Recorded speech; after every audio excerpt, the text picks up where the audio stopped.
Private medical కాలేజీని, government medical కాలేజీని ప్రైవేట్కి ఇస్తాడు. ప్రైవేట్కి ఇవ్వడమే ఒక స్కామ్ అయితే, భూమి గవర్నమెంట్ది, మెడికల్ కాలేజ్ కన్స్ట్రక్షన్ గవర్నమెంట్ది, దాంట్లో పనిచేసే వాళ్ళు గవర్నమెంట్ వాళ్ళు, జీతాలు ఇచ్చేది గవర్నమెంటే, కానీ కాలేజీలు మాత్రం ప్రైవేట్ వాళ్ళంట. ఇప్పుడు మెడికల్ కాలేజెస్ గడచిన నాయకులు మాట్లాడుతున్నారు ప్రైవేట్ చేసేసారు. దాని పేరు కూడా ప్రభుత్వ కళాశాల పలాని ప్లేస్ పక్కన ప్రైవేట్ వాళ్ళ పేరు పెట్టి మేనేజ్ చేసుకుంటూ చిన్న నష్టాలతో వాళ్ళు మేనేజ్ చేస్తారు.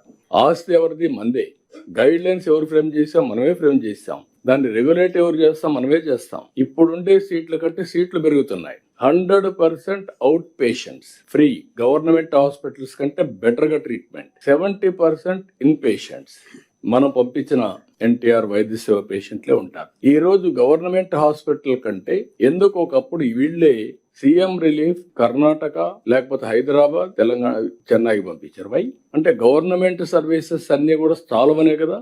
అలాంటప్పుడు కార్పొరేట్ స్థాయిలో వైద్య సేవలు అందిస్తే మీకు నష్టం ఏంటి? మీరు కంప్లీట్ చేశారు ఈ ప్రాజెక్ట్స్ అంటే కంప్లీట్ చేయలేదు. 500 కోట్ల రూపాయలు రిషికొండకు పెట్టారు. ఆ 500 కోట్లు పెట్టి పర్యావరణాన్ని విధ్వంసం చేశారు. ఆ 500 కోట్లు పెట్టుంటే ఒక 2 కాలేజీలు వచ్చేటివి. కమిట్మెంట్ లేని పరిపాలన ఇది. నేనైతే ఆ పని చేయను, నేనైతే ఆ పని చేయలేను. దాన్ని ఏం చేయాలని ఇప్పుడు తెలియకుండా ఒక వైట్ ఎలిఫెంట్ గా తయారయ్యే పరిస్థితి వచ్చింది. ఇలాంటి సమస్యలు ఉంటాయి. ఇంకొక పక్కన కూడా గుర్తుపెట్టుకోవాలి మనందరం. ఒకప్పుడు గడిచిన ప్రభుత్వంలో చేసిన తప్పులు ఎన్నున్నాయంటే డబ్బులు కావాలి, జీతాలు కూడా ఇవ్వలేని పరిస్థితికి వచ్చారు. అప్పులు తేవాలి. అప్పులు తేవాలంటే సస్టైనబిలిటీ లేదని ఆలోచిస్తే ఇంట్రెస్ట్ పెంచేస్తారు. మీరు కలెక్టర్స్ కి అందరూ చూస్తూ ఉంటారు. ఎవరైనా ఒక కంపెనీ పెట్టిన వాడు రెగ్యులర్ గా పే చేసి ఆ కంపెనీకి భవిష్యత్తు ఉందనుకుంటే తక్కువ ఇంట్రెస్ట్ రేట్కి ఇస్తాడు. ఎవరైనా ఒక కంపెనీ పెట్టి రిస్క్ ఉందనుకుంటే రిస్క్ ఫ్యాక్టరీ కింద ఇంట్రెస్ట్ రేట్ పెరుగుతుంది.